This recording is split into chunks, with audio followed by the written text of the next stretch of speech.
Hello friends, welcome to সিনে entertain. বিয়ের পিঁড়িতে রূপলী পর্দার মির্জা, এই খবরে তোলপাড় গোটা টলিউড।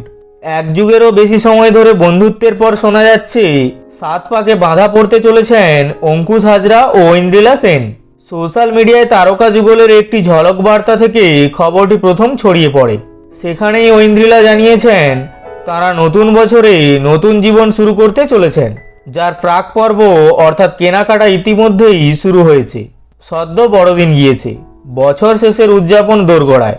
উৎসবের আবহে বিয়ের ঘোষণা করতেই অভিনেতার অনুরাগীরা উচ্ছ্বসিত। তাঁরাও অনেক দিন ধরে দিন গুনছেন কবে তাদের দুই প্রিয় অভিনেতা অভিনেত্রী সফল দম্পতি হবেন। অঙ্কুশ ঐন্দ্রিলার ভাগ করে নেওয়া ভিডিও অনুযায়ী উভয়ই তাদের বিয়ের পোশাকের দায়িত্ব সম্ভবত দিতে চলেছেন পোশাক শিল্পী অভিষেক রায়কে। তার পোশাক সম্ভার থেকে নায়িকাকে বেনারসি, বিয়ের গয়না আর নায়ককে শেরওয়ানি ও পাঞ্জাবি বেছে নিতে দেখা গিয়েছে। সবিস্তারে জানার জন্য আনন্দবাজার অনলাইনের তরফ থেকে অঙ্কুশ, ঐন্দ্রিলা, অভিষেক তিনজনের সঙ্গেই যোগাযোগের চেষ্টা করা হয়েছিল, তবে তিনজনের একজনও ফোনে সাড়া দেননি।